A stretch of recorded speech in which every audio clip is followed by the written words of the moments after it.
Buenas tardes, damas y caballeros. Bienvenidos al Museo de las Corrientes Lingüísticas. Mi nombre es Carla Ibelice Heredia Rivera y yo seré quien les estará guiando durante todo el recorrido por este museo. Conoceremos las distintas corrientes lingüísticas y sus respectivos precursores. En este retrato podemos observar a Ferdinand de Saussure, quien fue un lingüista, semiólogo y filósofo, cuyas ideas sirvieron para el inicio y posterior desarrollo del estudio de la lingüística moderna en el siglo XX. A Ferdinand de Saussure también se le conoce como el padre de la lingüística estructural del siglo XX y como padre del signo lingüístico.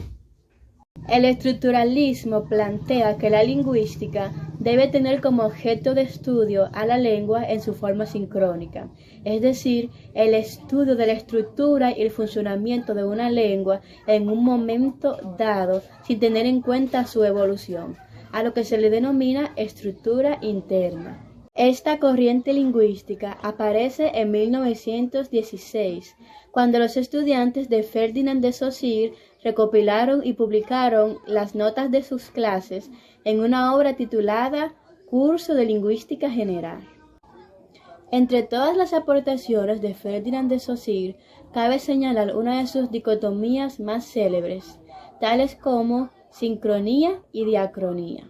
Saussure considera que debe existir una lingüística sincrónica, encargada del estudio del estado de la lengua, es decir, su aspecto estático, y una diacrónica que estudie las diferentes evoluciones de la lengua. Por lo que respecta al estructuralismo europeo, cabe señalar el Círculo de Praga, cuyos estudiosos destacados fueron Trubetskoy y Jacobson. En este retrato podemos observar a Roman Jakobson. Roman Jakobson publicó un artículo en 1960 sobre la comunicación. Dicho artículo contiene 6 elementos esenciales en la comunicación humana. Desde el punto de vista de Roman Jakobson, en todo acto de comunicación humana debe existir un emisor, el cual envía un mensaje a un receptor. Dicho mensaje debe remitir a un contexto, pero también es importante que exista un código en común entre receptor, emisor y receptor. Pero también es importante que para que se efectúe la comunicación exista un canal. De cada uno de estos elementos del lenguaje se derivan 6 funciones del lenguaje. De la parte del emisor se deriva la función emotiva del lenguaje, es la cual ayuda a que el emisor pueda expresar cómo se siente en el momento que emite la comunicación, que el emisor puede mostrar cuál es su punto de vista o cuál es su posición respecto a lo que está comunicando. Del receptor se deriva la función conativa, que es aquella función del lenguaje con la cual el emisor puede provocar un cambio en la actitud del receptor, puede provocar que el receptor haga algo. Por ejemplo, si yo digo, María lava los platos, estoy provocando que ella efectúe una acción y se está cumpliendo la función conativa del lenguaje. Del elemento mensaje en la comunicación se deriva la función del lenguaje considerada como el contexto. Del elemento de la comunicación considerado como emisor se deriva la función emotiva del lenguaje, que es la función que permite al emisor mostrar su punto de vista o su postura frente al mensaje que está comunicando. Esto se puede hacer a través de las interjecciones, como por ejemplo, uy, o wow, o ay, etc. Mientras que del elemento receptor se deriva la función conativa del lenguaje, que es la que permite modificar la acción o el comportamiento del receptor. Por ejemplo, si yo digo, María lava los platos, estoy provocando que con mi mensaje el comportamiento de María cambie. mientras que del elemento de la comunicación, considerado como contexto, se deriva la función referencial del lenguaje, la cual es el referente, es el tema del que se está hablando, es el contexto donde se remite al receptor cuando se le envía el mensaje.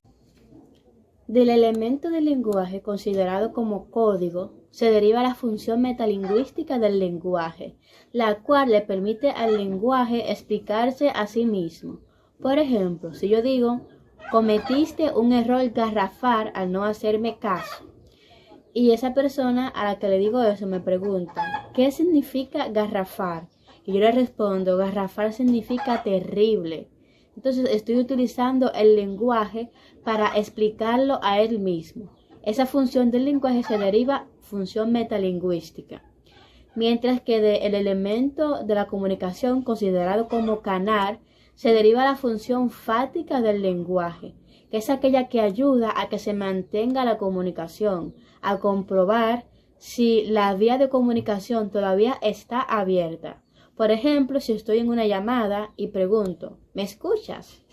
O si estoy hablando por un micrófono y pregunto, ¿se me oye? ¿Me escucha? O por ejemplo, utilizando las muletillas como no o ¿me entiendes? ¿Me estás entendiendo? Entonces, esa función del lenguaje se llama fática, que es la que permite comprobar que todavía está vigente la vía de comunicación entre las personas que están hablando. En este retrato podemos observar la Escuela de Ginebra, perteneciente también a la teoría del estructuralismo, y su principal peculiaridad es la separación entre diacronía y sincronía, negando por completo el estructuralismo diacrónico y centrándose única y exclusivamente en el estudio sincrónico y en la teoría del signo. En este retrato podemos observar a Louis Janas Ley, perteneciente al círculo lingüístico de Coppens-Jade, del cual es la figura más importante. Este lingüista considera que la lengua es, en su forma pura, carente de materia. Por consiguiente, las unidades básicas de su estudio no serán los fonemas, sino más bien los sememas. A continuación, veremos a los representantes de la teoría lingüística, el generativismo. El generativismo es una corriente lingüística cuyo objetivo es generar las reglas y principios por medio de las cuales un hablante es capaz de producir y comprender todas las oraciones posibles y aceptables dentro de su lengua. Esta corriente lingüística se desarrolló en la segunda mitad del siglo XX a partir de las ideas del lingüista estadounidense Noam Chomsky. En este retrato podemos observar al lingüista estadounidense Noam Chomsky. Noam Chomsky hizo una publicación en 1957 con el título Estructuras sintácticas, lo que provocó el surgimiento del generativismo. Chomsky se opone en primer lugar a la propuesta de Bloomfield de que los textos tienen únicamente una estructura lineal. En segundo lugar, Chomsky considera que Bloomfield adopta una perspectiva demasiado taxonómica, o lo que es lo mismo, demasiado clasificatoria, y se olvida de responder a preguntas como ¿cómo se aprende una lengua? En tercer lugar, de acuerdo con Toussaint, Chomsky y sus discípulos defienden una tesis inaptista, según la cual los seres humanos poseemos una capacidad del lenguaje propia de nuestra especie. En este retrato podemos observar al lingüista inglés Michael Alexander Halliday, quien desarrolló la teoría gramatical, gramática sistémica funcional o lingüística sistémica funcional. La lingüística sistémico-funcional es una teoría del funcionamiento social del lenguaje. Esta teoría inscribe al lenguaje dentro de una semiótica social, entendiéndolo como un sistema por medio del cual se crean y se intercambian significados. La pregunta por significación constituye el eje central de esta teoría. El objetivo último de todo estudio de la lengua es identificar de qué manera la lengua crea nuevos significados y cómo permite transmitirlos. Aquí podemos observar a John Austin, el representante más destacado de la teoría de los actos de habla. Fue un filósofo británico que desarrolló la teoría de los actos de hablas en su obra Cómo hacer cosas con las palabras, publicada en 1962. En esta obra, Austin sostiene que el lenguaje no se utiliza únicamente para describir la realidad, sino que también se utiliza para realizar acciones en el mundo.